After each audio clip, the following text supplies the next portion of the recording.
Jobs up as jobless benefits go down. The June employment report, a big winner. 288,000 new jobs created. Now, the trend is definitely higher, and it is happening as this trend is lower. The number of Americans collecting unemployment falling as those federal extended benefits expire. Some here say that is no coincidence. Are they right? Hi, everybody. Happy July 4th weekend. I'm David Aslan. Welcome to Forbes on Fox. Let's go in focus with Mr. Steve Forbes, John Tamny, Sabrina Schaefer, Elizabeth McDonald, Rick Unger, and Bruce Jackson. John, is this a coincidence that the unemployment benefits go down just as job growth goes up?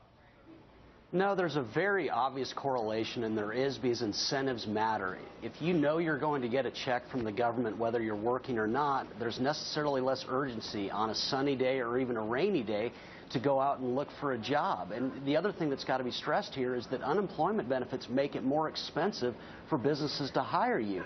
If you're getting $1 from the government, that's an extra $1 that a business has to offer you to lure you back from the sidelines. So the correlation is very clear. This is a positive step. And Bruce, there's a colleague of yours, because he lives in Chicago with you, University of Chicago professor, wrote a piece in the Wall Street Journal talking about how a lot of recruiters were complaining when these unemployment benefits were going strong. People would apply for jobs not with the intention of accepting them, but to demonstrate to the unemployment office that they were looking for work. So there was a disincentive to get a job because you're afraid of losing your benefits. Well, the University of Chicago is on the south side, and I'm a north sider, and so I guess I would have to disagree with that, because I think people want to work, and I think when people do find a job, they can't take unemployment benefits anymore. I think one of the bad things, though, in this report is that wages are not rising, which also may show that people are taking jobs that are of a lower wage, which proves once again that they want to work. They don't want to be on these benefits. Well, and Steve, there was another negative in this report. The labor pool is just as small as it was before. So we haven't had a labor pool this small in about 40 years. That is a lot of people just dropping out of the workforce. But to the point, unemployment benefits, do they help or hurt the employment number? Well, if they're too high, obviously they hurt, and too long. We've seen that in history going back to the Brits in the 1920s. But I think another factor is at work here, David, and that is finally banks are starting again to small and new businesses, which are the big job creators. So that's beginning to overcome some of the adversity of the huge uncertainty of Obamacare and the other things this administration has been doing. But no new taxes on the federal level and bank lending, huge job incentive creator. But, Rick, incentives do matter in this economy, and when you were incentivized not to look for work because sometimes you don't make that much more than you would just sitting home and collecting unemployment insurance. Well, except you do. I mean, look, let's be honest here. There are always going to be a few bad apples, the people we referred to in the earlier graphic, who really don't want to work, and they show up and they collect their unemployment check. That's a very small number of people. People not only want to work, but if you understand how small an unemployment check is, it doesn't go very far.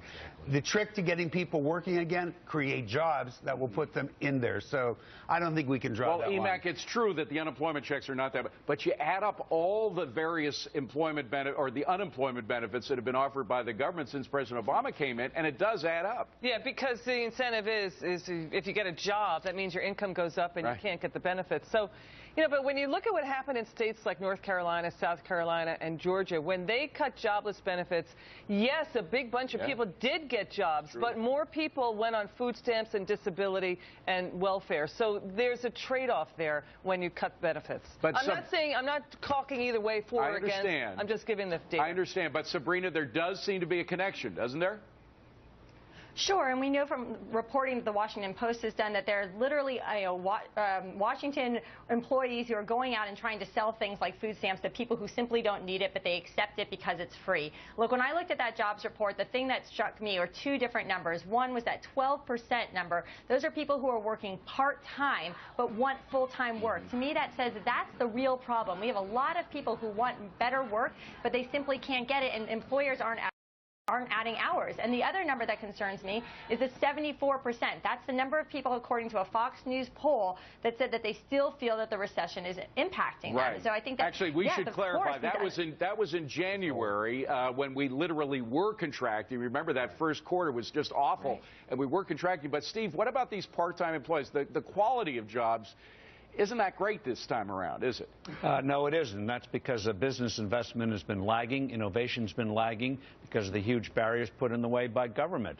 When you have an uncertain dollar, you have rising taxes, you have regulations coming on, you don't know what it's going to cost to hire somebody because of the uncertainties of health care.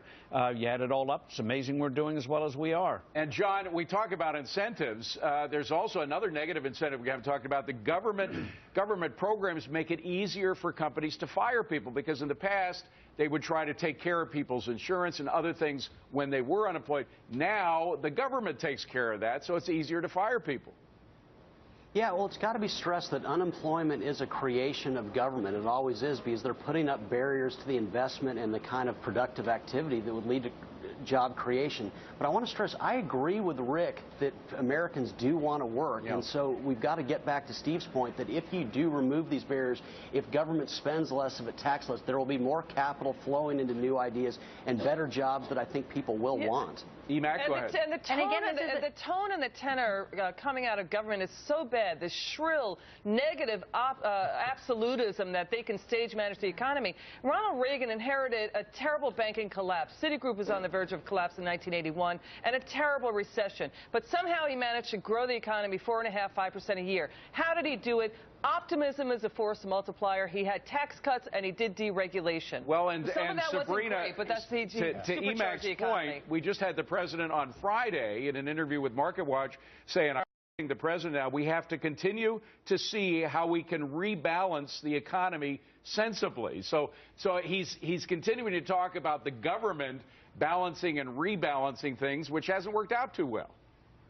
Right, he's completely misguided, and he should watch our show from last week where we gave sort of really practical solutions for how we could jumpstart this economy, right? I mean, from streamlining our tax system to deregulation.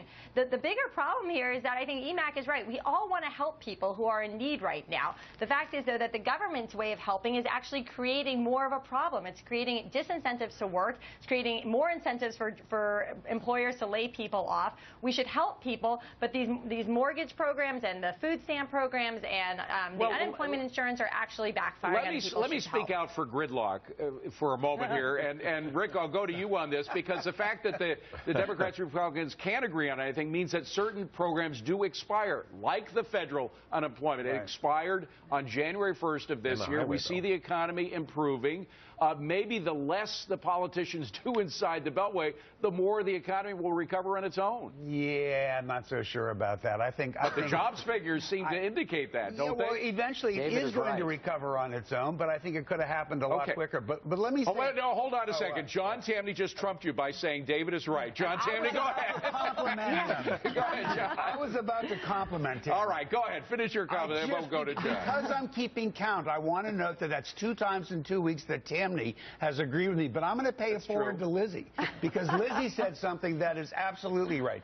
The negativity that both the government and the citizens have displayed is a big part of what has kept this economy down. It's time there is a little bit of self-fulfilling prophecy there. But John Tamny, go ahead quickly, John.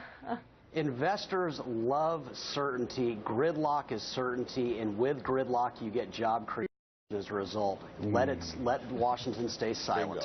I'm with you, John. All right, coming up next, we saw how another costly legal battle over Obamacare ended this week. Is it time to set all Americans free by ending health coverage as we know it? A Forbes flip side not to be missed. That's coming next.